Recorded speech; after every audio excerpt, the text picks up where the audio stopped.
so crap. Can we get the law on the land Sabbath? Right, the Lord said, you know, you're supposed to plant a certain way. Esau says, nah, I know better than that. The Lord says it's a man and a woman. Esau comes around and says, nah, I know better than that. Once bro's getting that, can you also hold Ezekiel 28?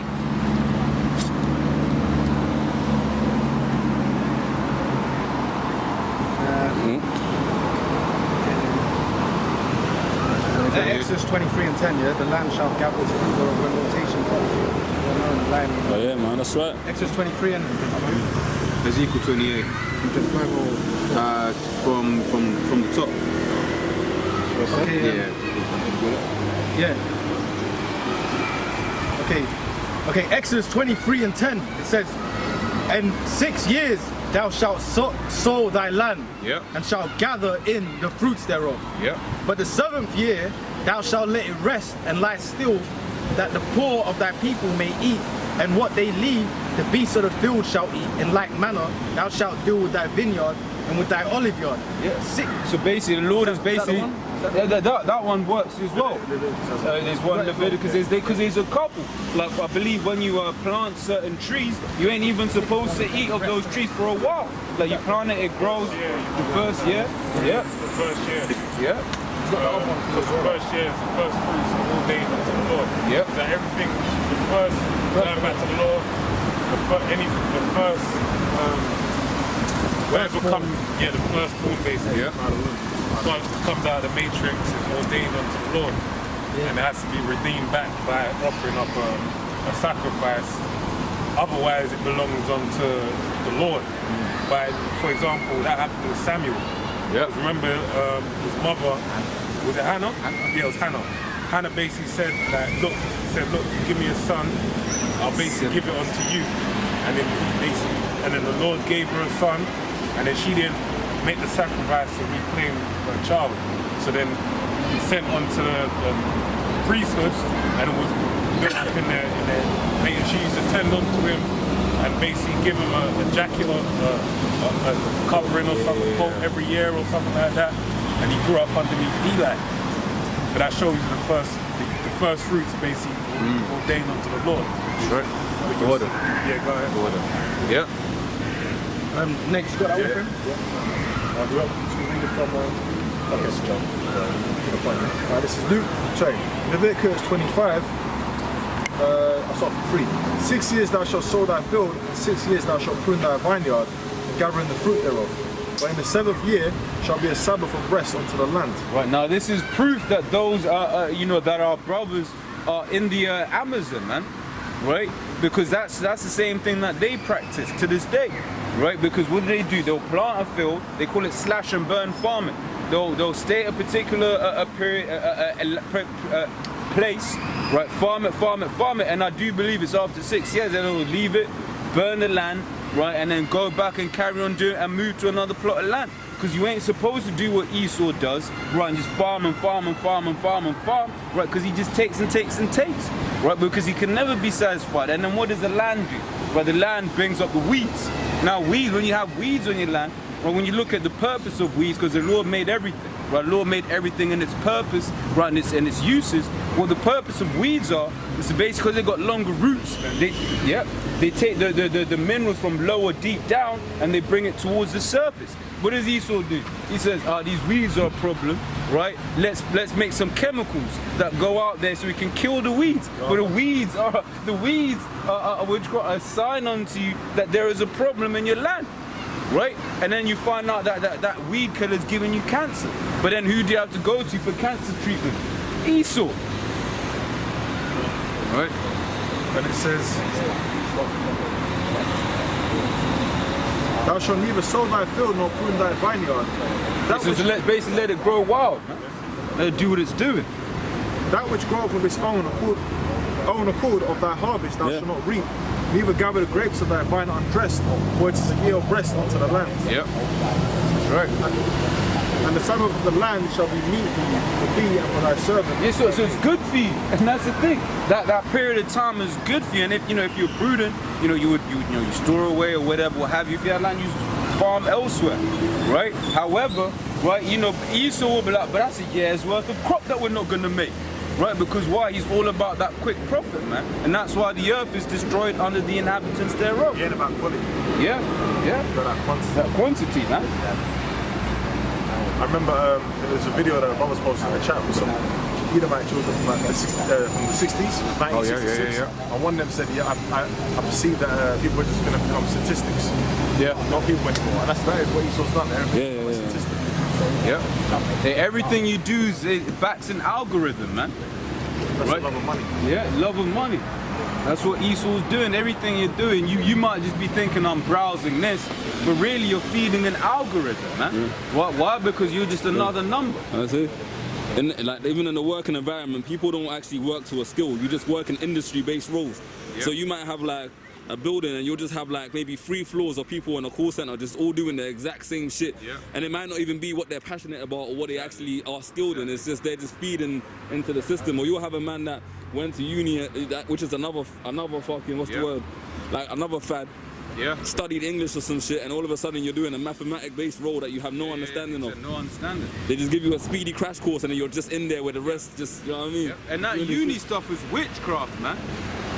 Right? Don't you sending your child uni, man? That child ain't ever gonna be the same again. But like you said before, got a point that you said. But basically, it's like everyone's got a role, man. Like the Weeds, for example.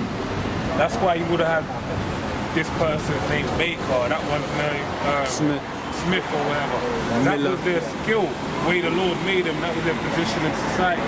But now you got everyone being funneled into university or into phones. What do they call that shit again? Like desk-based roles or what desk-based roles? Cold calling and all that. Telesales. Yeah, telesales, like retail, all that shit. But really, the world will be in a better place if everyone was doing what they're. Because remember, these genes, everyone, like, just look at it like this. Israel's got 12 tribes. Judah, Benjamin, Levi, all the way down to the bottom. They all got their own spirit, all right? So Judah will be more. They're the head tribe, right? So it tells you the scepter shall not depart from Judah, and they're the ones who the brethren shall praise. So they're more. The spirit that's going to be inclined to them is what? Rulership.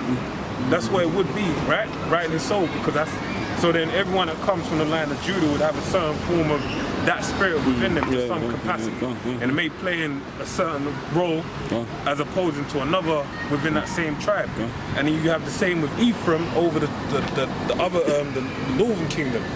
They were set up, and really it tells you through the excellency of Judah, they basically obtained in 1 Chronicles, the 5th chapter, it tells you that they obtained the blessing over them. But they're still inclined, Joshua came from the tribe of Ephraim, so they're inclined to rule as well.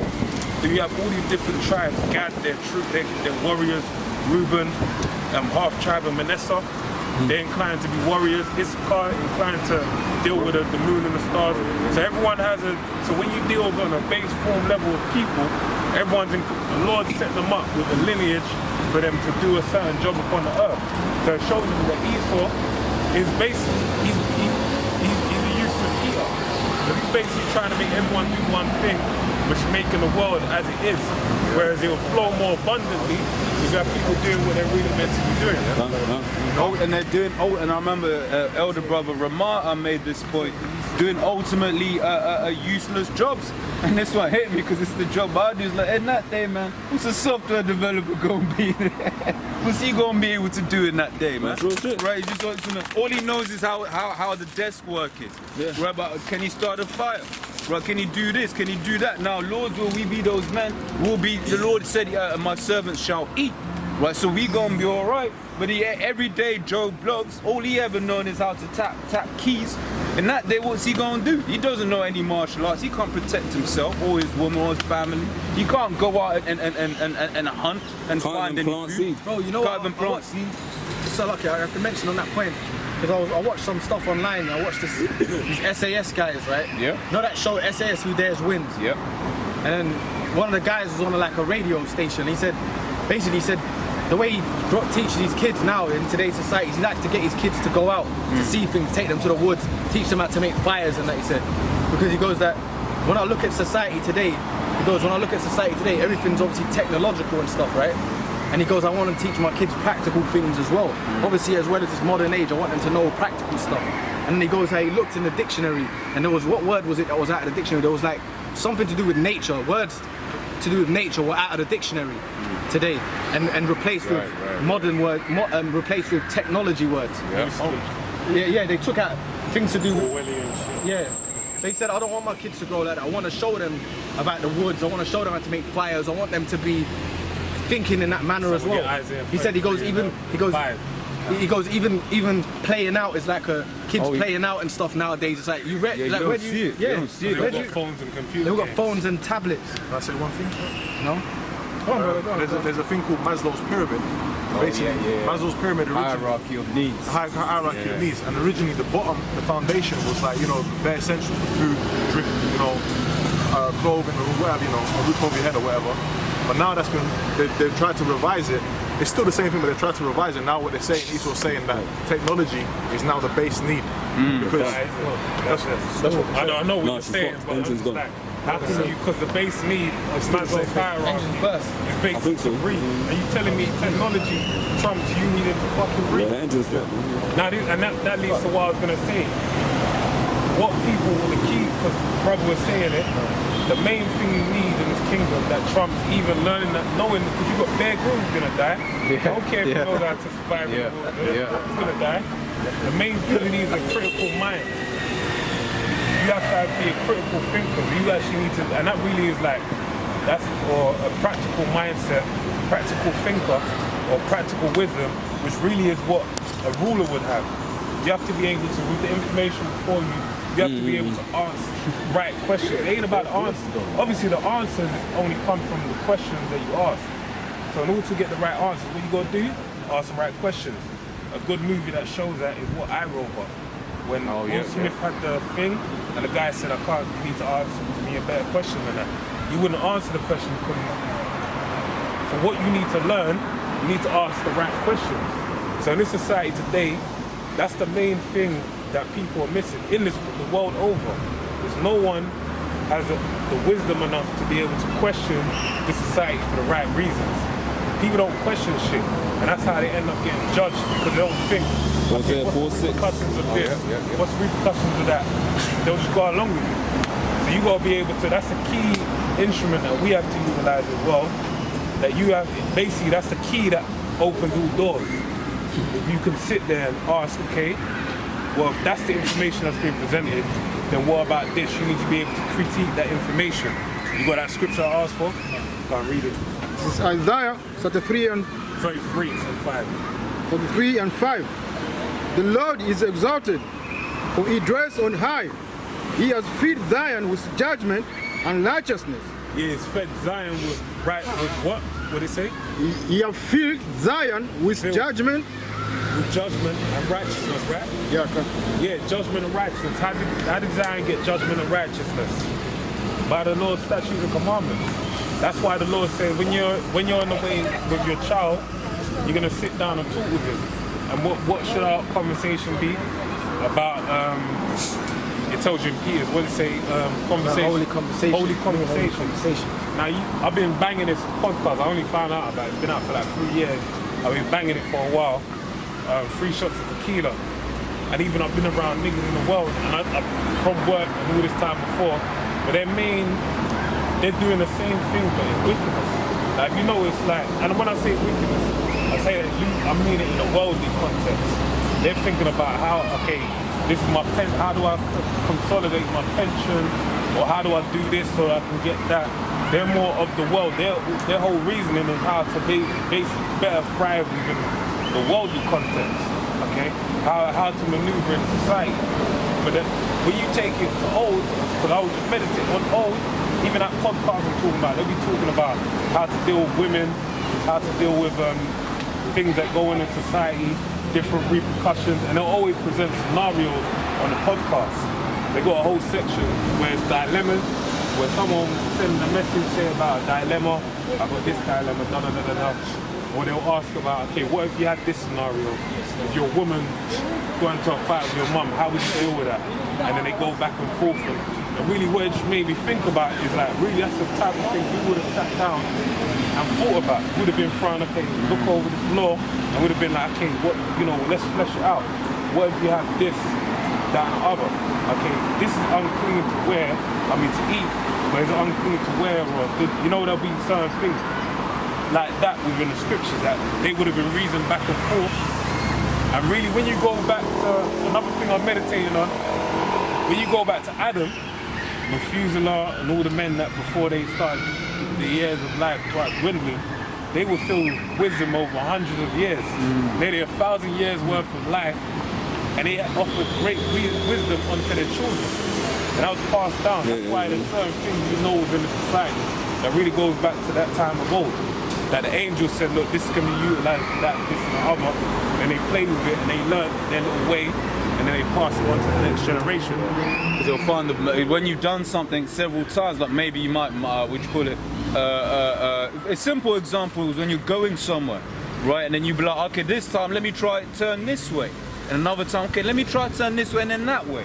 Right, trying to make the most efficient way. And then when you've made that route 1,000 times, you know the most efficient way to the, you know, to the T. And then, like you're saying, you then pass that on to your children. Yeah. Like, yo, look, man, hey, this is the shortcut. This is the shortcut. This is the best way to do it.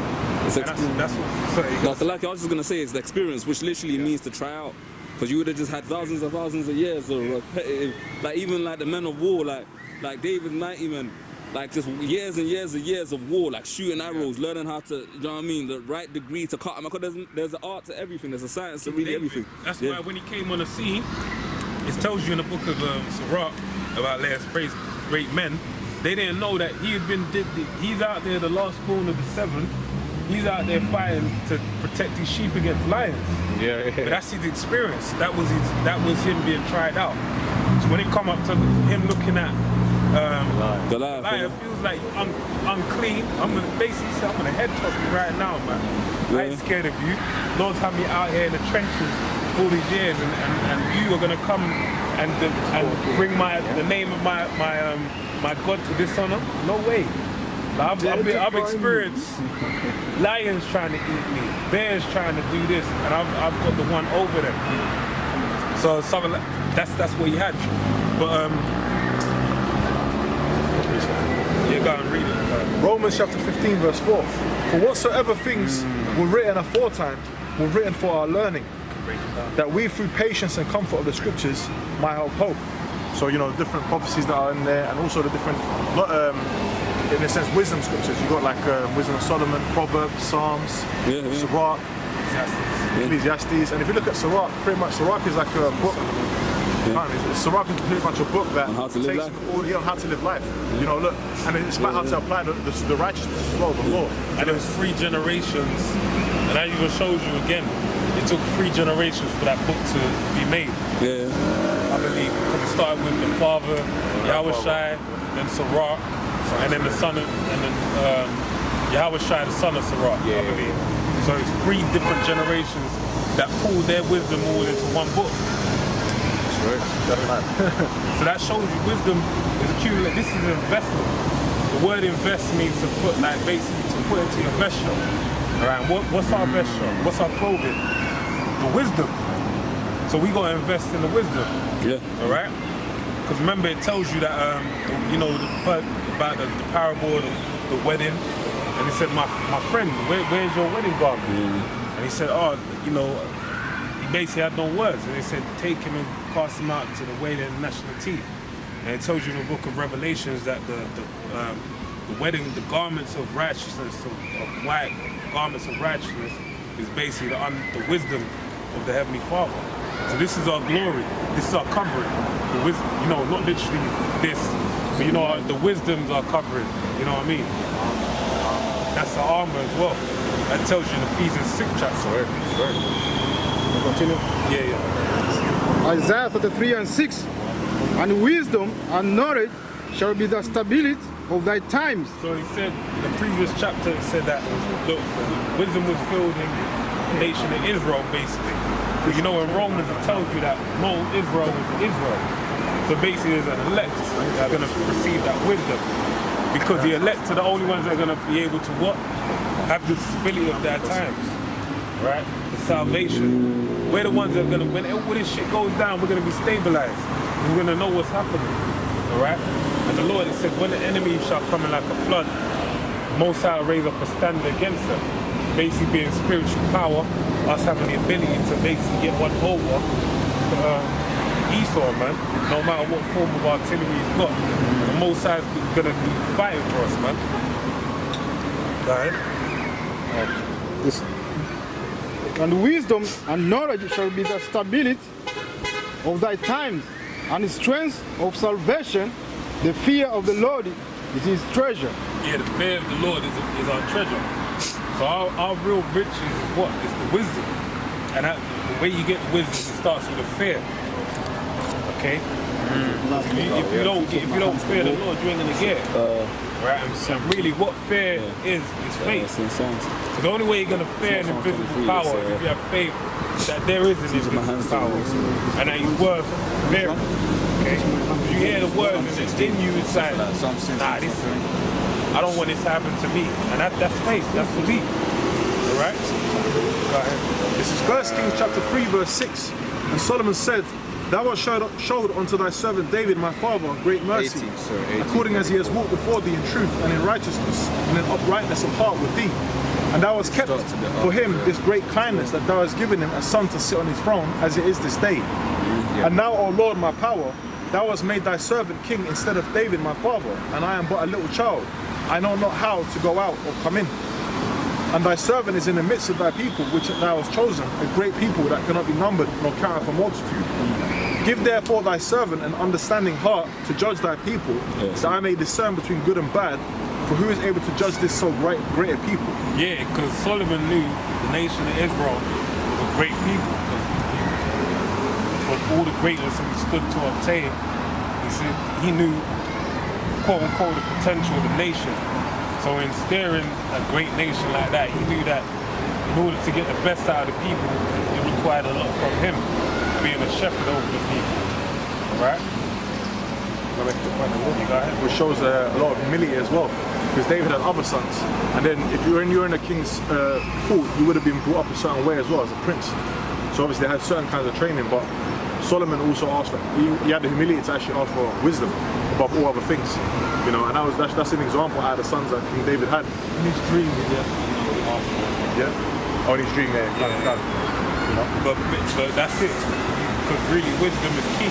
That's going back to what I said earlier about a critical mind. That's like a key instrument.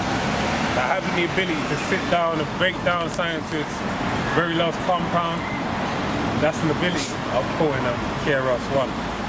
But basically, yeah, that's an ability, because then when you really, the reason why you gain understanding is by basically saying why. A child, we're coming as truth of what children, right? Babes, desiring the sincere milk of the Lord. When you have a child, what's the first thing a child always asks you? Why? They have a rabid appetite of curiosity, basically. They desire to know why. Why is it? Why do I have to do this? And if you have inquisitive, they're very inquisitive. That's right. And if you have good parents, they'll feed that inquisition of the children. But if you, for the most part, like my parents, they weren't really, that wasn't their strong point at all. They'll just be sharp and just do what I tell you, basically. And then you just grow up and you're none the wiser. Yeah. You know, and then you pass it on to your children again. That's really like a subordinate form of, you know, of being raised. It's like, look, you have no need to understand why I'm telling you to do this, just do it. Yeah. But really, if you want to harvest, if you want to cultivate, that's the right word.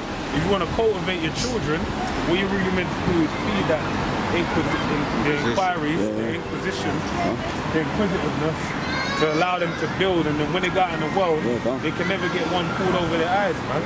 Because they'll always be aware of situations that they're in. And that's a problem, again, going back to the children of the day.